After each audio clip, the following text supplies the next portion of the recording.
हिमाचल प्रदेश वित्त आयोग के अध्यक्ष सतपाल सिंह सत्ती ने कांग्रेस को हमेशा देश तोड़ लोगों के साथ खड़े होने का दावा किया है। ऊना में 2 विकास कार्य की आधारशिला रखने के बाद मीडिया से बात करते हुए सतपाल सिंह सत्ती ने किसान आंदोलन पर बोलते हुए भारतीय जनता पार्टी के वास्तविक किसानों के साथ खड़े होने का दावा किया। उन्होंने प्रधानमंत्री नरेंद्र मोदी सरकार की कथनी और करनी में एकीकरण का दावा करते हुए किसान हित धारा 370, ट्रिपल तलाक, राम मंदिर निर्माण जैसे महत्वपूर्ण कार्य बेबाकी से करने का दावा किया। उन्होंने कहा कि शायद कांग्रेस भी यह कार्य करना चाहती थी, लेकिन कांग्रेस में इन्हें करने का भी कभी साहस नहीं हुआ। सर, आज 2 बड़ी विकास और शिलान्यास किया है, क्या कहना चाहिए? महत्वपूर्ण नगर परिषद के अंदर आज 2 विभागों के अलग अलग कार्यक्रम करके हम लोगों ने 2 शिलान्यास जहां पर संपन्न किए हैं।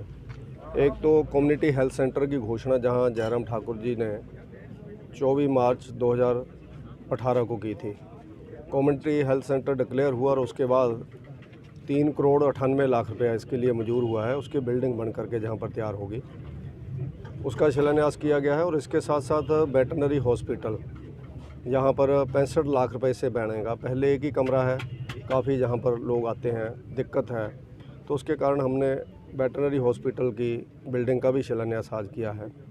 इन दोनों योजनाओं का शिलान्यास ऑनलाइन जयराम ठाकुर जी ने लगभग 3 महीने पहले शिमला से किया था। उस दिन हम लोगों ने 68 करोड़ रुपए की योजनाओं का शिलान्यास कॉलेज के अंदर किया था और ऑनलाइन था, वर्चुअली था। एक्चुअली जिन स्थानों के ऊपर जो कार्यक्रम होने हैं, जहाँ बिल्डिंग्स बननी है, जहाँ कोई भी भवन बनना है, तो उसका भूमि पूजन आज हम लोग कर रहे हैं। तो उसकी शुरुआत की है। अभी 44 स्कीमें और हैं जिनके शिलान्यास जयराम ठाकुर जी ने शिमला से किए थे। अनुराग जी दिल्ली से जुड़े थे, डॉक्टर राजीव सैजल जी जो हेल्थ मिनिस्टर हैं वो शिमला से जुड़े थे, और वीरेंद्र कंवर जी जो वेटरनरी डिपार्टमेंट के यानी एनिमल हस्बेंड्री के मिनिस्टर हैं वो भी उस दिन शिमला से जुड़े थे। तो उनके माध्यम से जो सारे वर्चुअली शिलान्यास हुए थे, आज एक्चुअली हम लोगों ने किया है। और आज से इन बिल्डिंगों का काम शुरू हो जाएगा। ठेकेदार जहां आ चुके हैं, पैसा आ चुका है, टेंडर्स हो चुके हैं।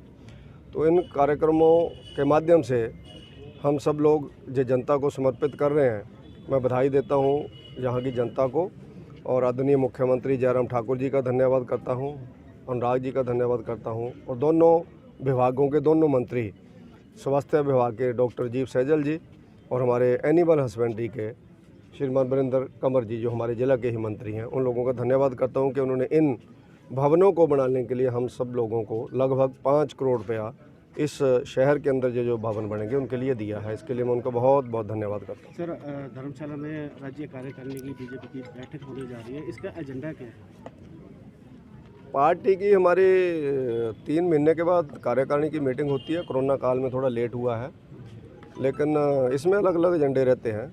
पार्टी के कार्यक्रम होते हैं, सरकार के कार्यक्रम डिस्कस होते हैं, जो पंचायतों के चुनाव संपन्न हुए हैं उनके ऊपर चर्चा होगी कैसा रहा, और आगे जाकर के जो हमारी 4 कारपोरेशन के चुनाव हैं, धर्मशाला, पालमपुर, मंडी एंड सोलन, उन कारपोरेशनों के चुनाव हैं अभी, उनके ऊपर चर्चा होगी ताकि उन स्थानों के ऊपर हम सब लोग जीतें। और मुझे लगता है कि इन कार्यक्रमों के साथ साथ और भी बहुत सी चर्चाएं वहाँ पर संगठन की होती हैं जिसके ऊपर पार्टी को आगे बढ़ना होता है। नेता प्रतिपक्ष का एक बयान आया, उन्होंने कहा है कि जो प्रदेश कांग्रेस है वो किसानों के साथ खड़ी है। जयराम सरकार अपना स्टैंड बताए कहाँ पर खड़ी है? कांग्रेस तो किसी के साथ भी नहीं खड़ी है आज की डेट में। कांग्रेस हमेशा जो देश तोड़क लोग हैं उनके साथ खड़ी है। किसानों के साथ खड़ी होती तो नरेंद्र मोदी ने जो किसानों के खाते में पैसा डालना शुरू किया, जो कांग्रेस 52 साल शासन में रही, इन्होंने 1 रुपया नहीं डाला, तो ये कहाँ खड़े हैं किसानों के साथ? नरेंद्र मोदी जी ने किसानों की आय 2022 तक दुगनी करने का निर्णय लिया है। कांग्रेस ने 50 साल शासन किया, 2 रुपये आय बढ़ेगी, ऐसा भी कभी निर्णय नहीं लिया।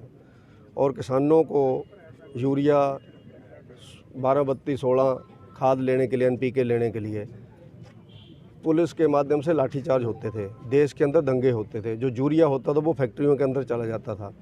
नरेंद्र मोदी ने उसको नीम कोटेड यूरिया बनाया ताकि वो किसानों के घर में पहुंचे। आज कहीं भी यूरिया की मार नहीं है, कहीं भी दंगे नहीं होते हैं, कहीं भी यूरिया के लिए आंदोलन नहीं होते हैं। ये हम खड़े हैं किसानों के साथ, जो जायज़ मांगे हैं। हम उनके साथ नहीं खड़े हैं जो देश को तोड़ने के लिए लगे हुए हैं। जो विदेशियों के साथ मिलकर के आंदोलन कर रहे हैं, उनके किसानों के साथ हमेशा बीजेपी खड़ी रही है। किसान इस देश की रीढ़ की हड्डी है।